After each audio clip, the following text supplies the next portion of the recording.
Buongiorno, venerdì 16 giugno andiamo a vedere le prime pagine per la rassegna stampa di TG Plus. Qui siamo sulla zona di Treviso, si parte con la Tribuna di Treviso, il Ministero via l'iter per la stazione di Terra, la centrale di trasformazione di energia elettrica Volpago smisterà la corrente per il territorio, la società dimezzati superficie e impatto ambientale, i sindaci noi non coinvolti, e i sindaci vogliono sempre essere coinvolti. Il dramma di un vittorese morto a Tenerife schiacciato da un mobile, la figlia dice che vuole giustizia e qui si indaga ancora sulla faccenda. Nella fotonotizia invece il museo dove c'era la banca Castelfranco, subito una mostra. E poi c'è una notizia di lavoro per la Monti, una sola offerta ma purtroppo con 148 licenziamenti, che non è poca roba. Un'altra notizia che abbiamo trattato anche noi: finge di aiutare gli anziani al bancomat, questo si metteva lì in mezzo, do una mano io signore, e poi si fregava i soldi direttamente comunque poi andremo a vederla anche in altre situazioni. Andiamo su Gazzettino, lo chiudiamo un pochino che era troppo alto. Eraclea Donadio condannato a 26 anni ma libero, e a San Donà orrori in casa di riposo verso il processo, decine di accuse. Questa è una notizia che va avanti da mesi e chissà come andrà a finire poi. Giustizia, via la riforma Nordio, svolta garantista del governatore, abolito l'abuso d'ufficio, stretta sulle intercettazioni, il Colle alle toghe, sobrietà, ci vuole sobrietà.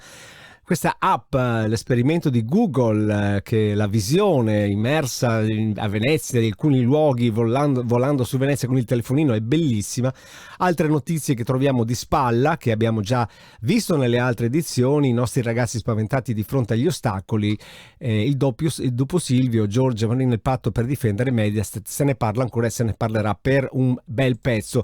Su Corriere del Veneto, i giacimenti nascosti del Veneto, carenza di materie prime, il Mise studia le miniere riapribili. In regione ci sono addirittura 13 siti, e dormono con la bimba di 4 mesi nel lettone, al risveglio la trovano morta. Una bruttissima tragedia nel Vicentino, che riporta in prima pagina il Corriere del Veneto. Grenfell, ricordi del sopravvissuto inciampavo sui cadaveri. Si parla della torre di Londra a fuoco e il padovano che si salvò. Poi stadio lo farà il comune con i mutui. Anche questa è una notizia che andiamo poi a rivedere anche in altre pagine. Andiamo a vedere anche la pagina di Treviso per quanto riguarda la nostra Plus notizie Plus. Treviso Mare chiude temporaneamente la rotatoria, anche qui ci sarà un po' così da soffrire per l'estate. Eccola qua la notizia di cui abbiamo parlato prima: derubava gli anziani al bancomat, è stato fermato. C'è anche la foto, vedete che si sta mettendo mette la mano davanti alla persona e poi gli frega i soldi. E Treviso Pride, il PD rinnova l'adesione e si va avanti anche con... Poi c'è anche un parco per le api che apre a Mogliano Veneto, ma sono tutte notizie che potete andare a vedere all'interno della pagina di Notizie Plus, e poi potete andare a leggerle con calma. Noi sapete che le mettiamo lì tutti i giorni. Rimanete con noi.